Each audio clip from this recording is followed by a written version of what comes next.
Àfrica, el bressol de la humanitat. Però no és pas el passat el que em porta aquí, és el futur.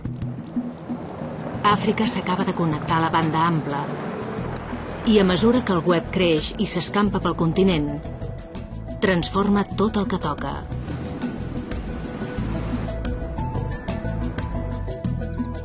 La petita localitat de Biriu, a Ghana, és una de les últimes que s'hi ha connectat. Viatjo amb Sir Tim Berners-Lee, l'home que va inventar el web. Han passat 20 anys des que ens va regalar aquest gran avenç. I ara cada cop són més els que tenen accés al món digital. El web el que fa és connectar la humanitat. Ara hem arribat al punt que el 20 o el 25% del món el fa servir i de cop la pregunta és què passa amb l'altre 80%? Aquest centre social potser no sembla gran cosa, però és la nova frontera d'aquesta revolució virtual. Va ser una mica com retrocedir en el temps quan la gent va començar a interactuar amb el web. Als primers temps no hauríem sigut pas tan presumptuosos per dir com podem assegurar que el web arribi als últims racons de l'Àfrica rural. Però què és exactament el que hem creat en els últims 20 anys? Quines implicacions té? El nostre món digital, cablejat, és una benedicció o una maledicció? Si el web arrela a l'Àfrica com ha arrelat a tot arreu, aquest continent serà el pròxim a qui remodelarà la revolució digital. Però quins efectes ha tingut sobre nosaltres el web en els 20 anys que han passat des que es va crear? I quines implicacions tindrà per la gent d'aquí i la majoria de món que encara no està connectat? El web és la revolució tecnològica que ha definit la nostra època. Gairebé 2.000 milions de nosaltres estem en línia ara. I en els 10 anys que fa que estudio el web i escric sobre el tema, com a periodista, he vist com agafava el nostre món i el capgirava. El web ha creat una riquesa inimaginable i al mateix temps ha animat milions de persones a treballar de franc. Ha desafiat l'autoritat i al mateix temps ha permès a règims espiar i censurar com no ho havien fet mai. I se l'ha culpat d'haver creat una generació d'addictes al web, tot i haver obert camps de coneixement nous. En aquesta sèrie parlaré amb tots els pioners i amb tots els actors clau. Amb tothom, des de Google a Facebook i des de Twitter a Amazon. Amb la gent que ha ajudat a impulsar aquesta eina igualadora, que sembla imparable, de poder, cultura i valors, que té un impacte tan gran en tots els aspectes de la nostra vida quotidiana. El web és el sistema de comunicació actual de la humanitat. És com si internet s'hagués convertit en un cervell i fos el cervell més intel·ligent del món.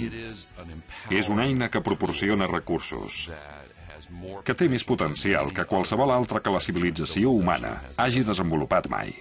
El món s'està fent cada cop més i més obert, i hi ha més informació disponible, sobretot. És una tecnologia impressionant i ens hauríem d'aturar un moment i agrair les possibilitats i la capacitat d'abastar coses que ens ofereix. Per tant, això és la història del web. Però és més que això. També és la història de com el web està refent el nostre món.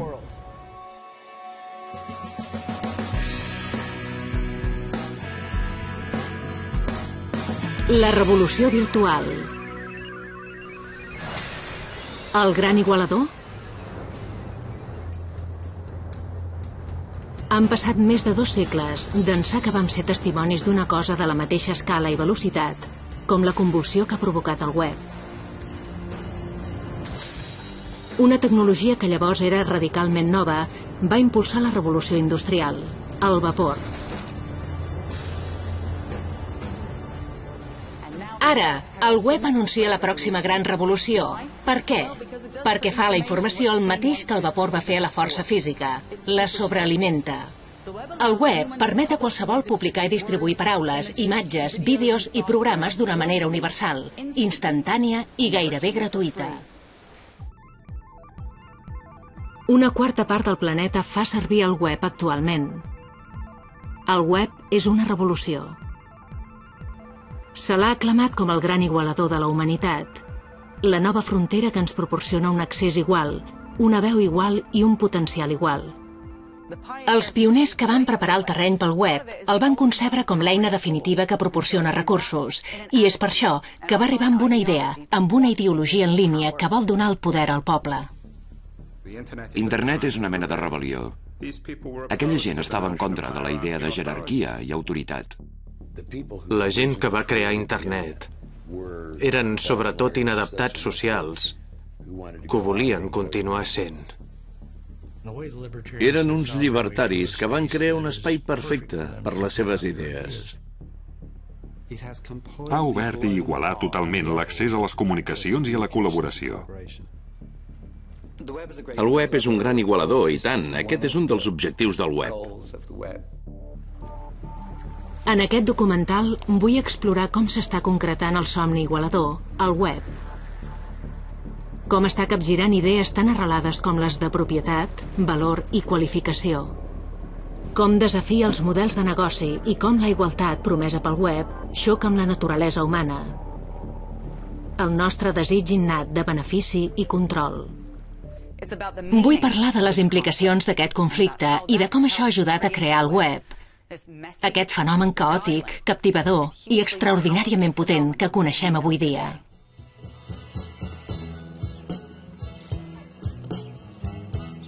La reivindicació definitiva del web com a eina que proporciona recursos ve del fet que obre totalment l'accés al coneixement. Per descobrir com, he anat a un dels nous puntals del sistema educatiu nord-americà. No sóc en una universitat elitista com Harvard o Princeton, sinó en una petita ciutat de Nou Mèxic, Dixon, on celebren el Dia del Treball. I he vingut a veure l'Einar Kavaran. Avui fa de bateria al seu grup, però a casa és un revolucionari tranquil. L'Einar forma part d'una iniciativa extraordinària que fa servir el web per permetre a la gent corrent crear una cosa impressionant. L'Einar és un col·laborador prolífic i llegendari de la Wikipedia, l'enciclopèdia en línia que s'està convertint en la font d'informació més important del món. Quan em vaig sentir a parlar per primer cop, vaig pensar que era la cosa més absurda del món, que no podia ni ser. Com pots tenir una enciclopèdia que pot editar qualsevol persona del món? Com te'n pots refiar? Quin sentit té, fins i tot? Més de 65 milions de persones de tot el món fan servir la Wikipedia cada mes. I en comptes d'accedir al coneixement i prou, poden ser-ne autors i editors. Els 14 milions d'articles són el resultat de contribucions anònimes de gent com l'Einar que no necessiten cap títol oficial. Tinc una llista d'una mica més de 1.000 articles meus. Si algú edita algun d'aquests articles, m'arribarà un avís. I si no estic d'acord amb el canvi, desfaré el que ha canviat. I si l'altre no està d'acord amb el que li he tret, ho pot tornar a posar. Aquesta és la premissa bàsica, que qualsevol persona del món amb un ordinador pot editar la informació. La idea és que en comptes que els experts es posin d'acord sobre la veritat, el coneixement i la precisió, i que una elit els faci circular cap avall, sorgiran lentament de les masses i pujaran des de baix. Però, com que desafia segles d'erudició, aquesta nova forma de poder popular ha encès una polèmica enorme. Menyspreo la Wikipedia, detesto la Wikipedia, m'horroritza la Wikipedia. La faig servir constantment. És un recurs superpràctic. Però el preu que es paga per la rapidesa i l'accessibilitat és la inexactitud. Desafio a tothom que em diguin una font més ràpida i millor que ens proporcioni un saber perfectament acceptat, que ens sigui útil per gairebé qualsevol necessitat d'un ciutadà normal. La Wikipedia és un exemple excel·lent de l'aparent efecte democratitzador del web. Ofereix una cosa de franc, debilita l'autoritat i permet que gent corrent modeli el coneixement junts. En altres paraules, fa realitat el somni igualador dels pares fundadors del web. Per entendre com el web fa néixer la Wikipedia, s'han de tenir en compte les arrels del web en una cultura de llibertat i d'expressió personal que es remunten 40 anys enrere.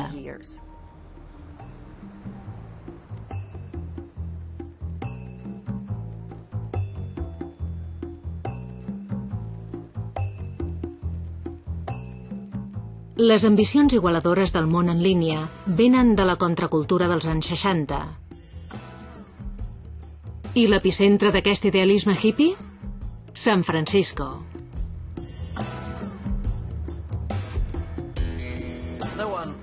Ningú sap ben bé què hi passa a San Francisco, però queda clar que és allà on passa. La llar tradicional de l'ultramodern avui és la meca dels feliços hippies que estan fent que s'esquerdi la silueta abans monolítica del materialisme nord-americà amb aquesta arma suprema, l'amor. Entre el ferment va començar a arrelar una varietat concreta d'una filosofia coneguda com a llibertarianisme. Era una barreja d'idees de dretes i d'esquerres, amb el rebuig del control de l'Estat, del sistema judicial i de la censura, alhora que es feia èmfasi en la importància de la llibertat individual. I mentre que el somni de la contracultura es va esvair al món real, als anys 70 va trobar un lloc d'allò més inversemblant perquè hi florissin aquestes idees. Anteriorment, els ordinadors havien sigut un terreny reservat als governs, als militars i les grans empreses. Però llavors, per primer cop, models més petits i més barats van començar a posar la tecnologia a l'abast de la gent. I va passar una cosa extraordinària. Aquell llibertarianisme contracultural va trobar una nova llar en el que va ser la primera internet. El llegat més concret de la contracultura és internet. Els valors, l'organització, la rebel·lió, la resistència a l'autoritat estan tots compendiats a internet. Els ordinadors més barats van permetre que sorgissin les primeres comunitats en línia. La que va sobreviure més temps i també la que va tenir més influència es va anomenar The Well. The Well es va constituir el 1985 a prop de, on més podia ser, San Francisco. I sense The Well, Facebook, Twitter, MySpace i totes les altres comunitats del web potser no haurien existit mai. A lot of people see The Well as kind of a place where they live and exist in a not really intellectual, but in an information kind of sense. I met a member of the Grateful Dead on The Well. But there's a certain percentage of people in The Well who are what I would call intelligent misfits who've made it work for ourselves. Va ser The Well el que va posar el llibertarianisme en línia. I ningú no va tenir més influència impulsant aquesta transició extraordinària que l'home que la va fundar. Stuart Brand va publicar la Bíblia de la contracultura, el catàleg de la Terra sencera. Va participar en un estudi jurídic de l'LSD i va tenir relació amb els Panteres Negres. Aquí va ser on va començar The Well, i el que va passar aquí va contribuir a definir tot el món en línia. En aquell moment, només un 1% del planeta havia topat amb internet. The Well va proporcionar a molta gent el primer tast del ciberespai. Com va anar allò? En aquell moment devíeu tenir la idea que volíeu canviar les coses, que volíeu revolucionar les comunicacions, el saber, la comunitat, tot el muntatge. Havíem assumit que la revolució ja s'estava produint i que no calia empènyer-la. I abans que res, el que ens impulsava era la curiositat. Què passa si vaig per aquí, si provo això, si faig això altre? En part estàvem creant un escenari.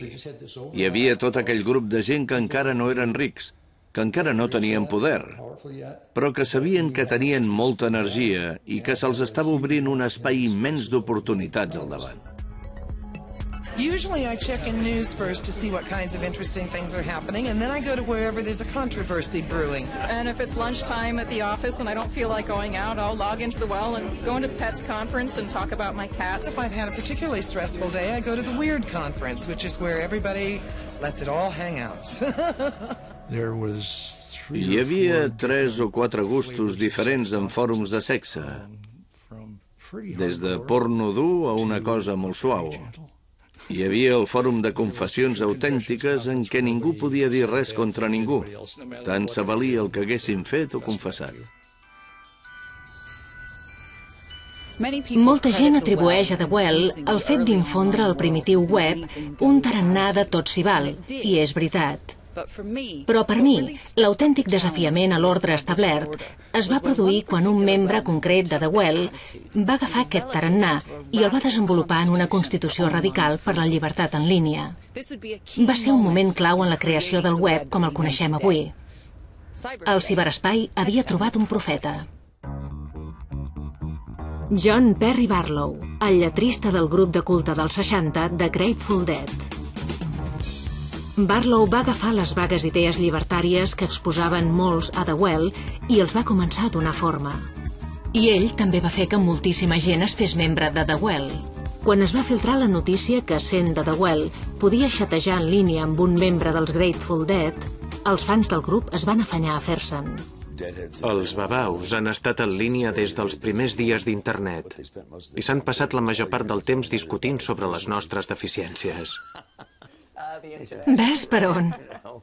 Sí, mira. Barlow creia que internet era un desafiament a l'autoritat tradicional i que, fent que la informació fos lliure, contribuïa que tots fóssim lliures. No cal controlar gaire la gent si pots controlar què creuen. I pots controlar què creuen si pots controlar a què tenen accés. Si pots controlar què poden saber, la resta és bufar i fer ampolles. Barlow va ajudar a fundar la influent Electronic Frontier Foundation, que fa campanya a favor de la llibertat en línia. La fundació es basa en les creences que Barlow va anunciar a la seva declaració de la independència del ciberespai. Governs del món industrial, gegants cansats de carn i acer. Jo vinc del ciberespai, la nova llar del pensament. En nom del futur, us demano a vosaltres, que sou del passat, que ens deixeu en pau. No us volem entre nosaltres. No teniu cap sobirania allà on ens reunim. No era deixeu anar-hi la gent, sinó que era una declaració dient: ei, nosaltres ja hi hem anat, tio. Suaràs per atrapar-nos. Els vostres conceptes jurídics de propietat, expressió, moviment i context no es poden aplicar a nosaltres. Crearem una civilització de la ment al ciberespai. Esperem que sigui més humana i justa que el món que vosaltres, els governs, heu fet. El manifest de Barlow sosté que l'expressió personal no hauria de tenir cap límit. I ell creia que aquest flux lliure d'informació qüestionaria l'autoritat. Avui dia, el món dels blogs, diaris personals en línia i reculls d'opinions sobre les notícies, demostra que la revolució en la llibertat d'expressió pot revertir fàcilment cap a trivialitats insubstancials. Però alguns dels 130 milions de blogs sí que estimulen una nova i important mena de conversa universal. El web permet a la gent expressar-se, rebre idees, discutir-les amb altres, reflexionar-hi i llavors acabar tenint unes idees que poden ser millors. I això és un panorama que és molt engrescador i revolucionari. I ben utilitzat, el web pot modificar d'una manera radical el paisatge polític. Ori Okolo va començar com a bloguera, fent campanya a favor dels drets civils a Kènia. Però aviat va trobar una manera nova i espectacular de fer servir el web per documentar la realitat i aprofitar el poder de la multitud. La va impulsar a això la terrible violència del 2008, després de les eleccions a Kènia. En aquell moment havia tornat a casa per les eleccions. Era el primer cop que votava i per mi era un moment molt emotiu. També havia recollit al meu blog el període de la campanya i van ser unes eleccions molt renyides. Em sembla que cap de nosaltres en va veure venir les seqüeles. Els resultats de les eleccions van ser molt discutits, entre acusacions de frau electoral. Va esclatar la violència tribal entre els partidaris dels candidats rivals. Els mitjans oficials tenien feina per cobrir la crisi que s'escampava. Gent desesperada recollia informació de les seves famílies i me l'enviava a mi. Em vaig adonar que els testimonis que m'arribaven dels ciutadans no lligaven amb el que veia quan engegava la televisió. Vaig pensar, Si una sola persona, jo, ja m'he assabentat de tantes coses, segur que han d'estar passant moltes coses que no surten a les notícies. Lori va muntar un equip i va crear un lloc web anomenat Ushahidi. Ushahidi vol dir testimoni en suahili, i aquest web va permetre a la gent corrent denunciar agressions i va crear una instantània, minut a minut, de la confusió. Donant veu a la gent, va pressionar les autoritats de Kènia perquè es mobilitzessin per sufocar la violència. L'atenció que vam rebre va ser impressionant. No ens ho esperàvem pas. I de seguida ens vam adonar que aquesta mena de plataforma era necessària i que necessitàvem convertir allò en una eina que pogués fer servir qualsevol. Ushahidi em recorda els primers temps del web. Em sembla que amb webs com aquest és com ens adonem del potencial de la tecnologia i el món s'escarrassa per assimilar el que implica tot això. La capacitat del web per aprofitar el poder de milions de veus individuals no té precedents en la història humana. Sembla que sigui el somni de la gran igualació fet realitat. Un canvi de paradigma comparable a la invenció de la impremta. Parlem del web i d'internet com si fossin la mateixa cosa, però no ho són. El web són simplement els enllaços, la informació i les pàgines web que ens arriben per la infraestructura física coneguda com internet. Seguir les arrels d'internet ens porta fins als Estats Units de principis dels anys 60, quan els grans ordinadors centrals militars i de les universitats es van connectar entre si a través del sistema telefònic.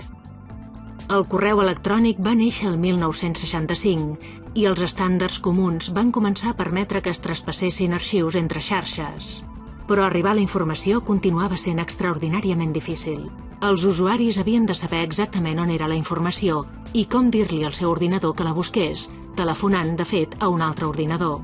El web, tal com l'experimentem avui dia, en què qualsevol pot tenir accés a gairebé qualsevol cosa, senzillament no existia. En aquell món d'abans dels llocs web, si et connectaves, et quedaves tancat en petites raconades del ciberespai.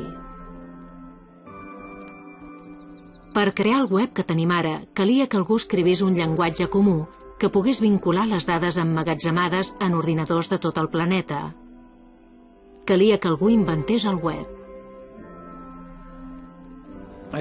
Vaig inventar el web perquè el necessitava, perquè era molt frustrant que no existís. Gràcies a la creació d'una xarxa d'informació universal a la qual tothom podia tenir accés, el web es va convertir en una tecnologia igualadora. La història del seu desenvolupament comença molts metres sota terra, fa més de mig segle. Això és el CERN, l'Organització Europea per la Recerca Nuclear de Ginebra, a pocs metres de la frontera francesa. El 1954, 12 països europeus van començar a col·laborar en un projecte per descompondre l'àtom i desvelar el misteri de les partícules diminutes que en formen el nucli. Tim Berners-Lee hi va començar a treballar el 1980. Al CERN hi havia un ambient engrescador, gent que venia de països diferents, gent que venia d'universitats diferents treballant per gent diferent. I com que treballaven tots per la mateixa empresa, no havien comprat els mateixos programes ni els mateixos ordinadors, i venien amb diferents tipus d'ordinadors, diferents tipus de programes. I, per tant, la documentació estava tota en sistemes diferents. No podíem posar les informacions juntes de diferents fonts. Havíem d'agafar la informació d'una font, escriure-la i traduir-la a l'altre sistema, i llavors picar-la a l'altre ordinador. Berners-Lee va començar a desenvolupar un sistema radicalment nou per mirar de fer connectar els diferents sistemes informàtics que feia servir el personal multinacional del CERN. Va presentar un informe el 1989 amb el títol enganyosament trivial de Gestió de la informació, una proposta. Vaig escriure un memoràndum sobre la idea i el vaig fer circular. I el meu cap hi va escriure el seu exemplar a dalt en un cantó. Vaga però engrescador. I segurament per això m'hi van deixar treballar en el meu temps lliure. Berners-Lee va agafar eines existents i va crear una cosa revolucionària. La seva idea, vaga però engrescadora, es convertiria en el web. I el 6 d'agost del 1991, el del CERN va ser el primer lloc web que va estar en línia.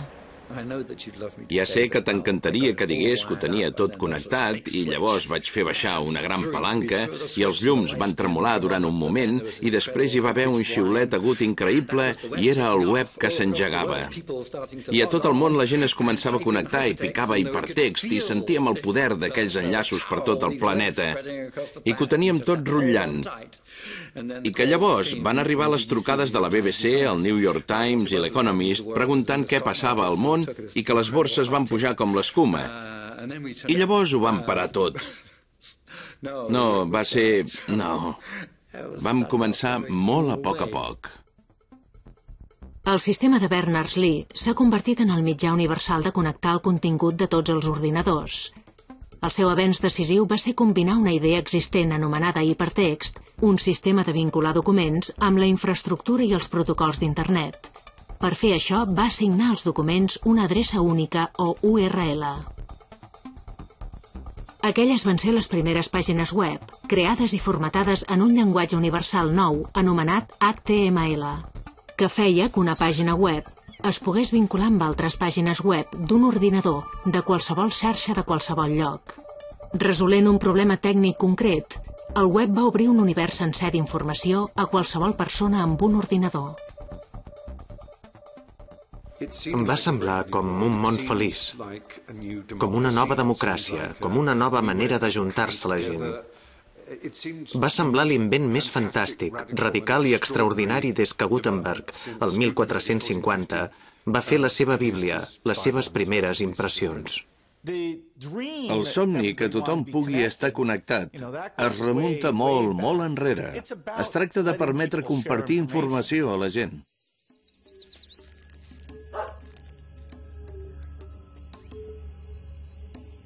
Integrada en el disseny del web, hi ha la capacitat de connectar individus sense gaire riquesa ni poder. Avui dia, a tot el món, el fet d'estar connectat proporciona recursos a la gent. Com a Kudjo Akbebi, un pagès de Ghana. Jo no sabia fer servir internet, però un amic me'n va ensenyar. Em va ensenyar a navegar i a buscar totes les coses. En Kudjo fa servir el web per aprendre a conrear d'una manera més eficient i per competir amb explotacions molt més grans. Faig servir internet per buscar els preus de les coses i el mercat on es poden comprar fàcilment. La gestió i la venda dels productes alimentaris ha canviat molt. Em sento més connectat amb el món. Però el web no és només una eina que dona recursos. Està estructurat expressament d'una manera que es resisteix a l'autoritat.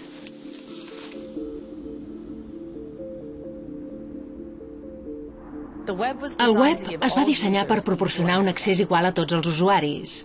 Ningú ha de demanar permís per visitar un lloc web o per crear-ne un, i un cop dins del web no hi ha cap govern que posi normes o reglaments. No hi ha cap centre ni cap autoritat controladora. El web és l'igualador suprem. Amb el desenvolupament del web vam tenir una solució tecnològica construïda al CERN combinada amb un somni hippie. No és gens estrany, llavors, que el web xoqués amb les nocions convencionals d'ordre social i jerarquia. La part revolucionària va ser que va permetre a la gent ser molt lliure. Els va limitar al mínim possible. Et permetia publicar el que volies i en el format que volies. Però el que era realment important és que es podia fer a través d'un servidor sense demanar permís a ningú, sense ni haver-se de registrar. En tota la història d'Occident, tenies un marc autoritari que era vertical. Déu a dalt de tot i tu a sota de tot. I el pare, el papa, el rei i qui fos en algun lloc d'aquella gran columna blanca.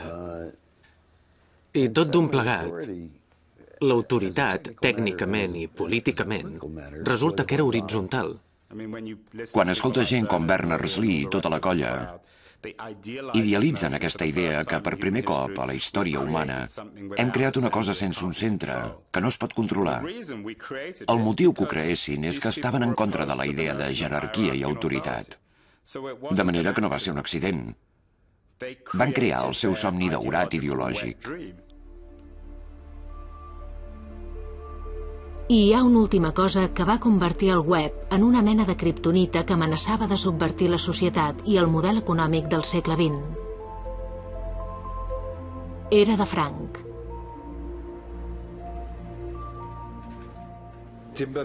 L'únic que puc dir és que Tim Berners-Lee va inventar una cosa d'una potència increïble, però va girar l'esquena a treure'n qualsevol mena de benefici i em sembla que li hauríem d'agrair no només el seu enginy, sinó que el web ha funcionat perquè ell el va fer obert, perquè tothom el podia fer servir de franc. És una autèntica font pública en aquest sentit.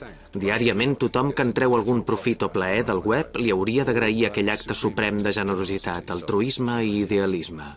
En Tim va crear un joc d'eines, per dir-ho així, que va regalar al món i va dir: he creat aquest joc d'eines, no estic del tot segur de què fer-ne, però mireu què en podeu fer. I cedint-lo, en comptes de controlant-lo, va iniciar tot un procés d'innovació social i cultural enormes.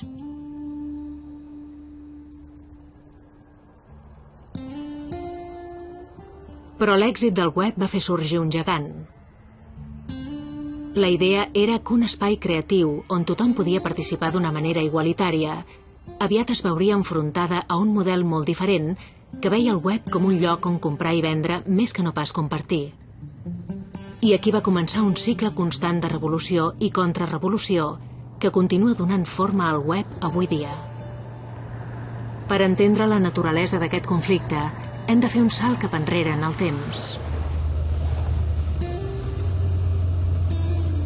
L'any 1975, Pink Floyd sonava a la ràdio, els cinemes feien tauró i la guerra del Vietnam s'acabava d'acabar. I aquell va ser també l'any en què Bill Gates, que no havia acabat els estudis a Harvard, va arribar a Albuquerque, Nou Mèxic. Gates havia anat a Nou Mèxic a treballar per una petita empresa anomenada MITS. I fa 30 anys, alguns dels millors clients de MITS eren entusiastes amateurs dels coets.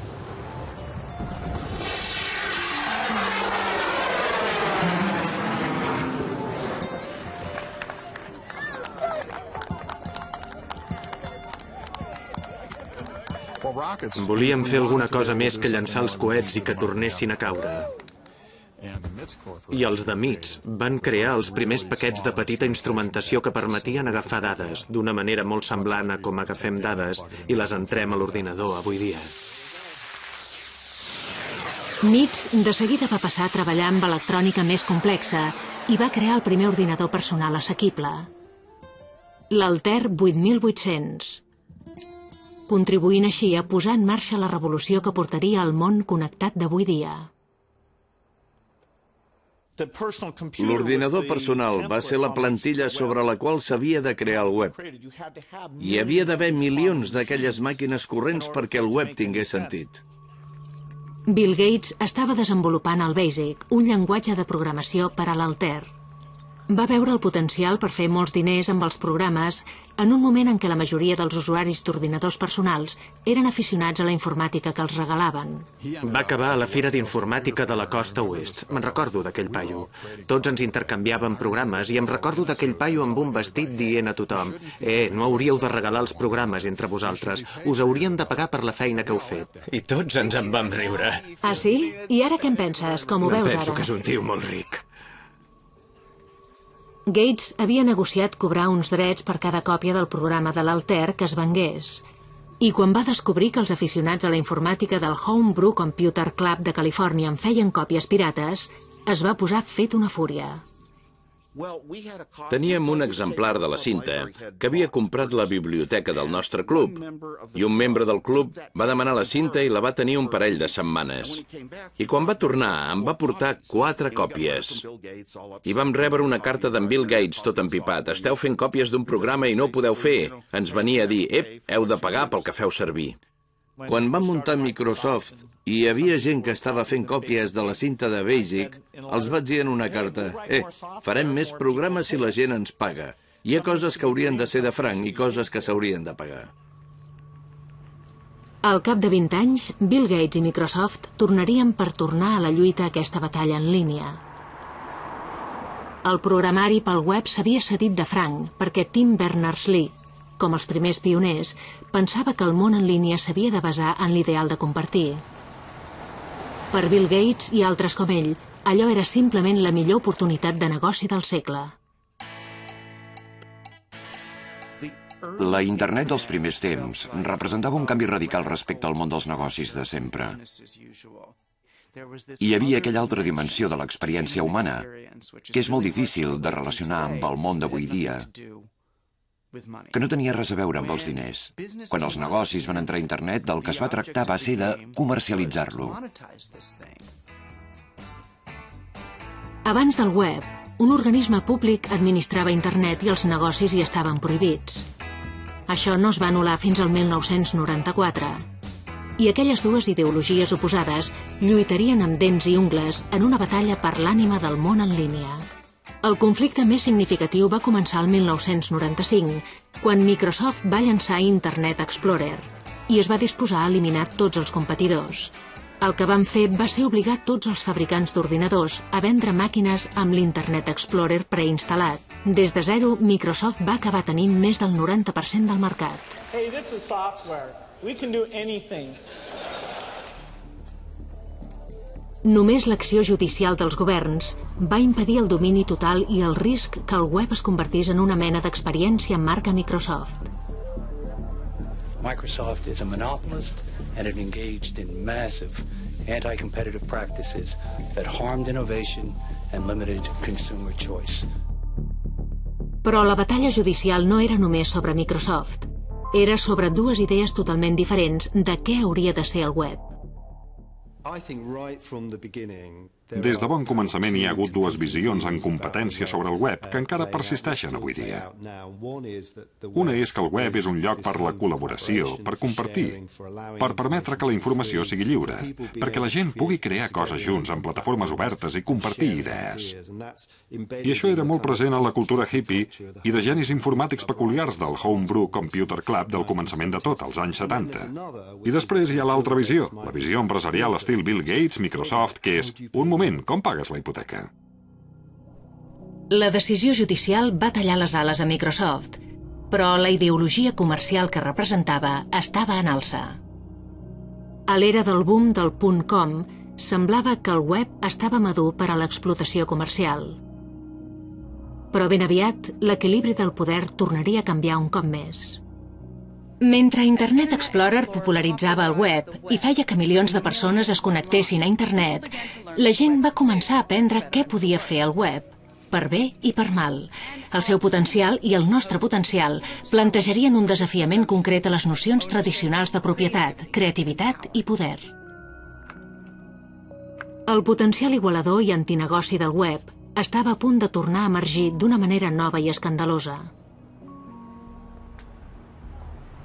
que soscavaria idees centenàries de drets d'autor i propietat. La història comença amb un noi de 18 anys en una residència universitària. Vaig començar perquè vaig pensar que era engrescador, un petit projecte i prou. I acaba, pocs anys després, amb una indústria de milers de milions de dòlars als seus genolls i sent objecte de moltes crítiques. They want to sue everyone between the ages of, say, 13 and 30? I don't think so. Us enganyaria si digués que en cap moment vaig tenir por d'anar a la presó. La indústria musical seria la primera de moltes a descobrir que el web podia destruir els models de negoci establerts. El 1999, Sean Fanning va llançar al web un petit programa anomenat Napster. Va tenir la idea d'aquell programa a la universitat. Vaig tenir un company d'habitació que li encantava una música rap poc coneguda. I va ser en aquella època que vaig començar a pensar en la idea que la gent es podia instal·lar un programet que els permetria compartir les seves col·leccions de música. El Napster es va beneficiar del canvi en la música del CD als formats com l'MP3, que eren fàcils de copiar i intercanviar. Napster permetia als usuaris del web d'arreu del món compartir música il·legalment entre ells, de franc, en comptes de comprar-la. El programa recopilava la informació de la música que hi havia a cada ordinador on s'executava el programa. Els usuaris podien buscar la música que volien en aquesta base de dades gegantina. Quan trobaven el que buscaven, el Napster connectava l'ordinador que tenia l'arxiu amb la persona que el volia. Amb un clic de ratolí, la pirateria musical s'havia tornat universal. El somni igualador i de compartir del web havia produït un resultat més sinistre: animar milers de persones a fer una cosa il·legal per primera vegada. El grup Metallica es va convertir en el portaveu insòlit de la indústria musical.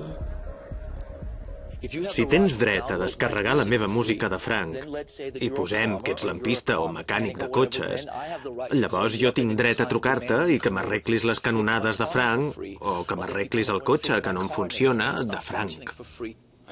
D'entrada, no em vaig imaginar que el Napster canviaria la indústria musical fins al nivell que la va canviar. Però no hi ha dubte que no els va fer gràcia veure's obligats a passar a un món de distribució digital. Al cap de 2 anys de batalles judicials, el 2001, el Napster va quedar limitat i després va haver de tancar. Però els altres serveis més perfeccionats simplement van ocupar el seu lloc. Avui dia, al Regne Unit, la indústria de l'oci afirma que el 95% de la música que la gent baixa per internet no es paga i es queixa de tenir pèrdues per descàrregues il·legals de pel·lícules, programes, televisió i música de 531 milions de lliures. La tecnologia informàtica ens permet copiar-ho tot d'una manera instantània. Fa molta por, és un món nou que tenim davant nostre i que pot ser que ens costi dècades i fins i tot segles arribar al punt final. El web ha amenaçat la manera com qualsevol indústria tradicional basada en la informació i la comunicació fa negocis. Però aquest canvi espectacular no ha portat només el robatori i la pirateria. Sembla que el web continua sent fidel als seus ideals igualadors i antiautoritaris. El disseny essencial del web, la seva capacitat per compartir informació d'una manera universal i instantània i pràcticament de franc, els ha rebassat el control als intermediaris tradicionals, agents, editors i directors de diaris, i ha permès a les persones comunicar-se directament entre elles. Tothom podia tenir públic o seguidors. En aquest món feliç connectat, no calia que fossis ningú per ser algú. Quan va arribar al web, va semblar com si s'estigués obrint tot un món nou, perquè ara tothom podia ser editor. Abans només hi havia un número petit de fonts que eren els editors del món. Puc anar aquí o aquí o aquí i estaves limitat. Ara qualsevol que té un iPhone pot publicar un vídeo, fer un podcast, connectar-se amb una altra persona. Qualsevol amb els mitjans de comunicació que ofereix un ordinador pot tenir accés potencial a un públic ampli. Contingut generat per l'usuari és el terme per a aquesta revolució creativa. S'estima que un 5% de tot el material que hi ha al web és contingut creat per amateurs. Tota la vida humana i animal és aquí. Un dels distribuïdors més grans és YouTube, un lloc web que permet a qualsevol penjar vídeos en línia. Tothom té la possibilitat de ser vist. Els models tradicionals del passat sobrevivien al voltant de l'escassetat, cosa que no crec que sigui necessàriament sana per a la societat. Perquè, en última instància, molt poques persones controlen la creació de tot el contingut del món i després en controlen la distribució. YouTube va publicar el seu primer vídeo el 2005. Ara el lloc rep més de 1.000 milions de visites diàries i ha creat les seves pròpies estrelles noves. Jo sempre dic a la gent que nosaltres som l'escenari i ells són els intèrprets, però que no ens mirin com un servei que mira d'explotar això. El que mirem de fer és proporcionar oportunitats que no existien abans. Webs superficials com YouTube, amb la seva promesa de 5 minuts de vídeo mal gravat, semblen la prova del poder igualador del web. Però, per molts usuaris, el web és menys un lloc on portar a la pràctica els vells ideals revolucionaris i més una manera nova de treballar dins del sistema. Per gent com Master Shorty, a qui van nominar recentment per un premi Movo, és l'eina promocional perfecta. Et promociones a tu mateix, et vens a tu mateix. Sí.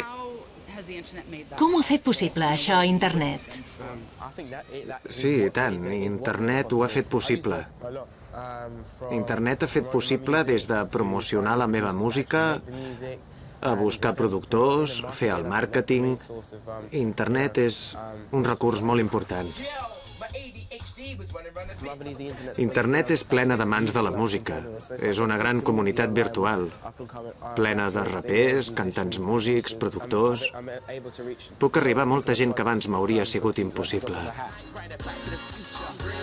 Mirat fredament, aquest món generat pels usuaris i d'autopromoció pot semblar menys un desafiament a les indústries establertes i més una mena de terreny de proves, un sistema de descobrir i incorporar veus noves.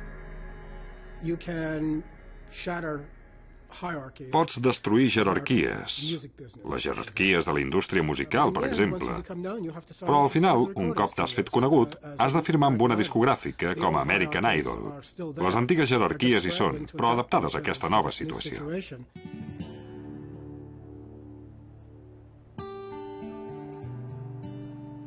El web sí que facilita produir i compartir, però això no vol dir necessàriament que democratitzi la creativitat. Examinant-lo de prop, veiem que alguna cosa més intrigant i més inquietant comença a sorgir. I això es veu molt clarament al món dels blogs. Abans, els blogs eren el terreny exclusiu d'aquells que no es podien deixar sentir de cap altra manera. Ara els blogs són d'allò més convencionals. Aquest canvi ens remet a un fenomen crític del cicle de la revolució i la contrarrevolució que es dona avui dia al web. Vaig a veure una protagonista clau en els nous mitjans. A Arianna Huffington li agrada considerar-se com una de les principals animadores del poder democratitzador del web. Soc tremendament optimista respecte al web. El fet que hagi proporcionat un altaveu a milions de persones que, si no, no haurien pogut tenir veu pròpia és molt significatiu. Però la realitat del lloc web que ha llançat l'Arianna sembla que va més per la banda de domar els milions de veus descontrolades del web que no pas per la d'aprofitar-ne el potencial democràtic. El Huffington Post és el que es coneix com un agregador. Recopila i filtra la feina d'altres persones que hi ha pel web de franc. I, irònicament, a mesura que es torna més influent, s'assembla cada cop més a un diari tradicional. Tinc la sensació que anem cap a un futur híbrid en què es combinen el millor dels mitjans tradicionals, exactitud, justícia, amb el millor dels mitjans nous, transparència, immediatesa, responsabilitat. Però en aquest món híbrid, en comptes que tothom hi pugui dir la seva en situació d'igualtat, els editors cada cop filtren i exclouen més l'opinió. El futur híbrid que preveig inclourà milions de veus, però no eliminarà pas els editors. De fet, els editors seran més importants que mai. Els pioners del web esperaven que el web alliberés milions de veus fresques i noves. En comptes d'això, persones com Arianna Huffington són els nous guardians que restableixen les antigues jerarquies. Em sembla que això reflecteix la fallida intel·lectual fonamental d'Internet. Que algú com l'Arianna Huffington n'hagi passat a simbolitzar les suposades qualitats revolucionàries. És una dona interessant, però és tan revolucionària com el meu gos.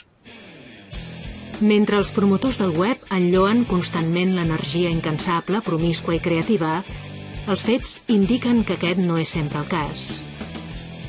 El món dels blogs, per exemple, travessa una crisi. Dels més de 130 milions de blogs actius des del 2002, s'estima que més del 90% ara estan inactius.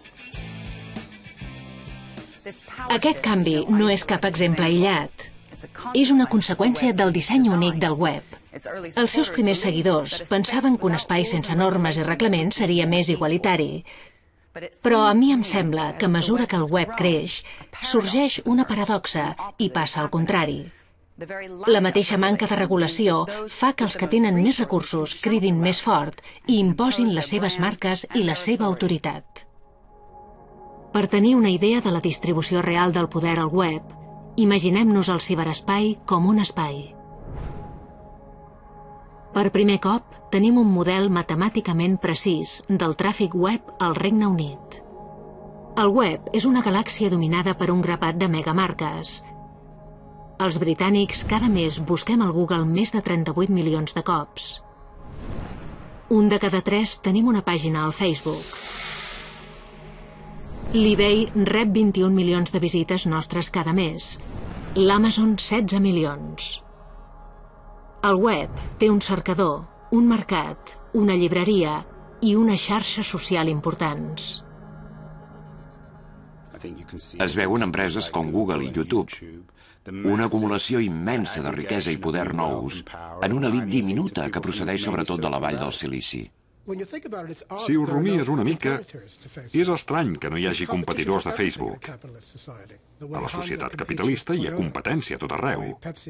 Honda competeix amb Toyota, Pepsi competeix amb Coca-Cola. Aquest fet demostra que internet és un lloc limitat, per més llibertat cultural i empresarial que tingui. A internet veiem molt clarament com funciona el poder. Tendeix a l'oligarquia, tendeix a una elit molt reduïda. Internet és el reflex perfecte d'això. I ara, al cap de 20 anys, amb la major part del món desenvolupat que comença a estar en línia, a l'home que va inventar el web el preocupa el seu futur. Em preocupa el fet del control centralitzat. En alguns països, l'amenaça és el govern i en alguns països són les empreses. I hem d'estar sempre atents perquè fer servir el web no acabi fent por.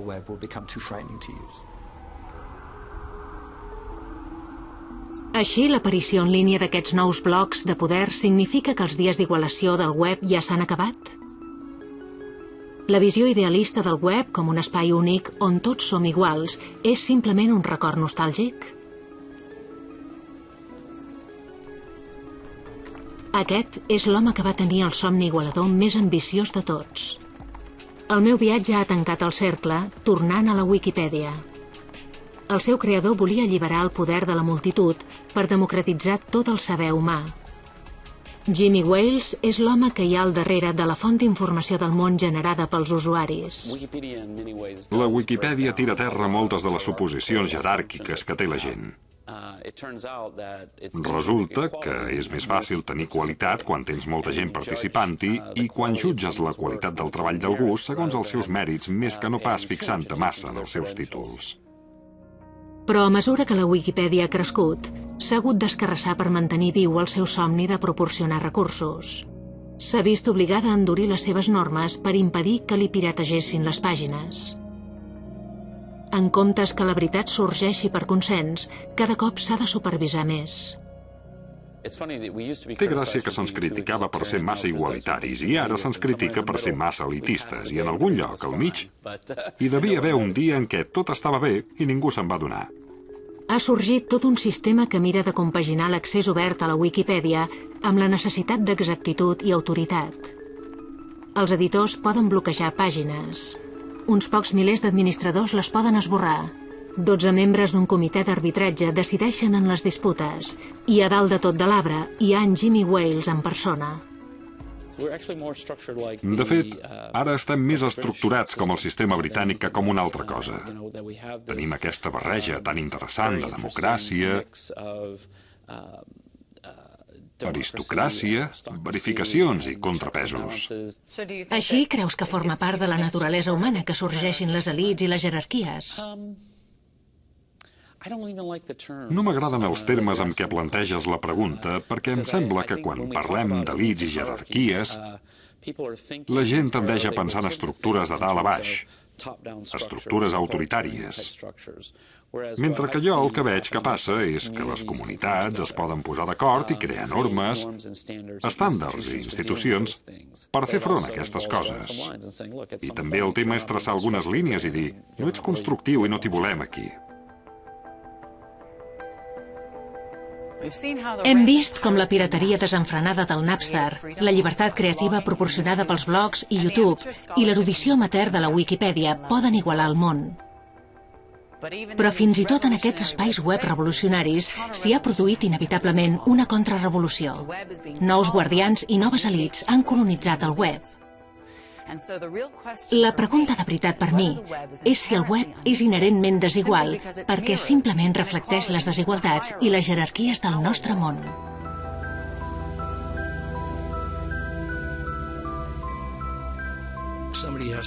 Algú ha de ser al capdavant.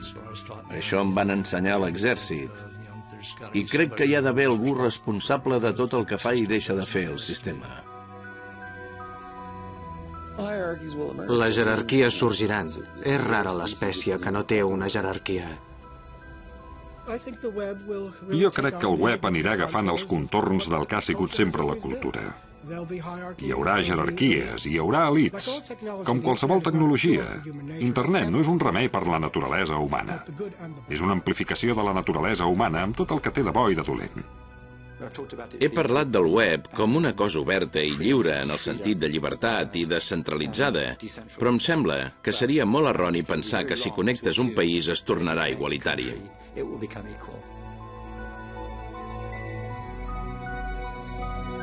Per mi, la pregunta més important sobre el web avui és si els seus començaments idealistes han quedat relegats a la història. A mi em sembla que no, perquè crec que el web és alguna cosa més que un simple reflex del nostre món. En comptes d'això, es reinventa constantment a si mateix. I col·locant tant de poder a les mans de la gent que l'utilitza, sempre que una part del web queda tancada, colonitzada o controlada, la tecnologia n'obre unes fronteres noves. És un espai d'innovació perpètua. Ningú el pot aturar, però sí que l'hem de cuidar. Aquesta revolució virtual és un repte i una responsabilitat extraordinàries. I una oportunitat extraordinària.